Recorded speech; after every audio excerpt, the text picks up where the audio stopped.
actually stood in the very place in Greece where what I'm about to read took place. I've actually stood on the very spot just recently in Athens in Greece where this took place. And what's happened is this man Paul has arrived in Athens, and he's seen all these statues everywhere, you see, and with all different names of all these different gods, and he's even seen a statue that's got no name.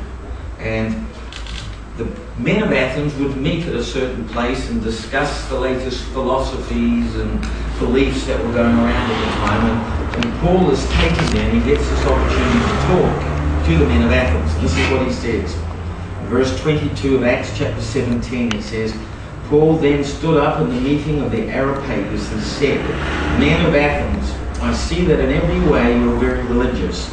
For as I walk around and look carefully at your objects of worship, I even found an altar with this inscription, to an unknown God. Now what you worship is something unknown. I'm going to proclaim to you. The God who made the world and everything in it is the Lord of heaven and earth, and does not live in temples built by hands, and he is not served by human hands as if he needed anything, because he himself gives all men life and breath and everything else. And he's talking about Adam now. It says, from one man, this is Adam, he says, from one man he made every nation of men. They should inhabit the whole earth, and he determined the times set for them and the exact places where they should live. And God did this so that men would seek him, perhaps reach out for him and find him, though he is not far from each one of us. What Paul was saying was that from one man, Adam, that God made every nation of men, and they would inhabit the whole earth. And of course, man has done that. And then he says this interesting thing. He says, and he determined the exact places where they should live. In fact, it says he determined the time set for them and the exact places where they should live, that they might be seeking God, reaching out for him, although he adds at the end, he's not far from each one of us. And when he says that he determined the exact, or he determined the times set for them, he uses a Greek word, which is the word kairos.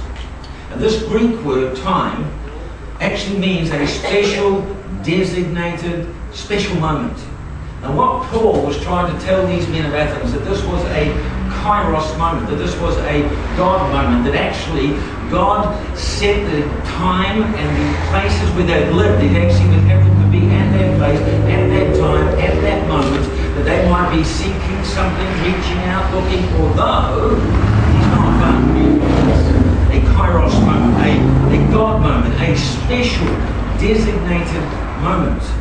Paul was trying to convince them that this was that moment, that God would cause them to live at that place, be there at that moment, right now, because this was a kairos moment, a special time. And actually, that's what happened to Gina. She had a kairos moment. She had a special, designated moment in her journey of life where she had an encounter with God, and she was never the same. I had one of those moments. I finally got to marry the woman of my dreams. You know, I chased her all over New Zealand, and finally she gave up and said, "Oh, right, I'll marry you." You know, and I was in the military, and I had rank, and I had authority, and I had a terrific job teaching recruits. I met and married the woman of my dreams, and I even excelled in my chosen sport. I held a national title. For 1 year, I was the best in all of Australasia, Australia and New Zealand, in my chosen sport. I held a 3rd degree black belt in martial arts, and I won a national title. I never defended the title, but for 1 year, I was the best there was. You know. Then I became a Christian, and that kind of ruined all that sort of thing. But for 1 year, I was the best there was. And even though I'd excelled in my sport, even though I had rank and authority as an instructor in the military, even though I'd gone through special forces, I was ex-SAS, and even though I met the woman of my dreams, there was something empty within me. And I can remember a winter's night. I'd gone down to the barracks to check on my troops, to make sure that my recruits were all tucked up in bed, sort of thing, and after tattoo, after lights out. And then I was walking the camp, and I was actually yelling at the sky. It was like, Jesus, if you're more than just Easter and Christmas, God, if you're real, I need to have an encounter with you. I need to talk with you. We need to meet. Something has to change, because there was just something missing within me. And on that particular winter's night, the lights were on in the little military chapel. Now, everybody in camp knew about this bunch of weirdos that met once a month in a little chapel on the military camp. It was called Open House. It was just where once a month people from all different churches would meet together, and, well, they sang songs in there.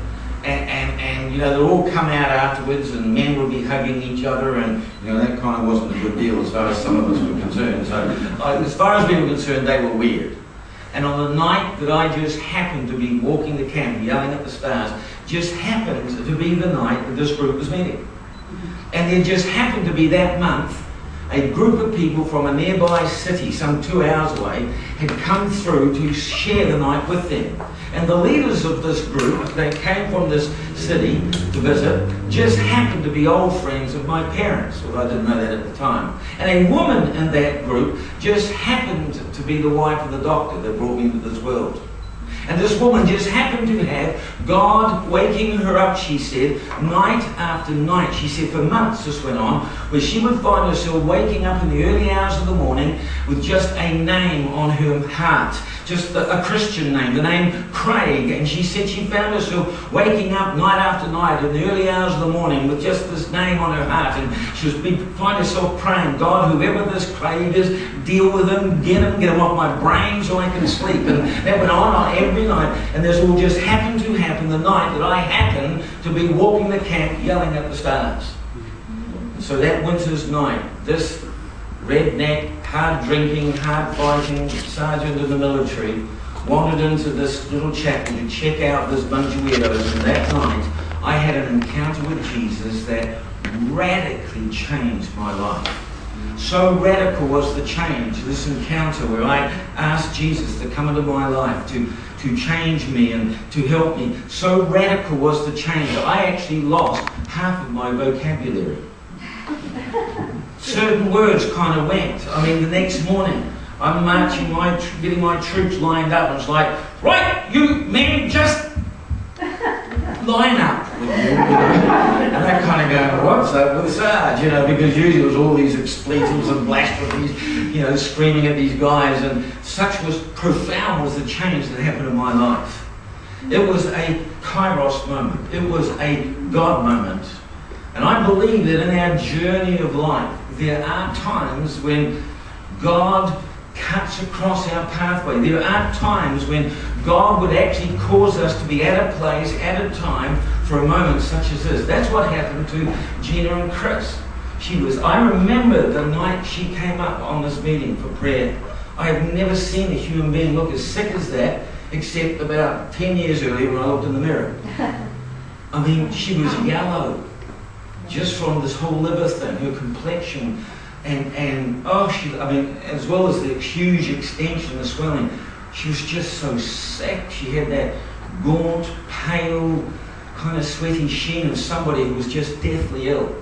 I'll never forget that night. You see, it was a kairos moment. It was a God moment where God spoke to this couple and said, you need to get here where God is doing something, and they made the effort, went there and had an encounter with God.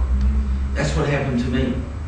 Well, I left the military and I ended up actually working for him.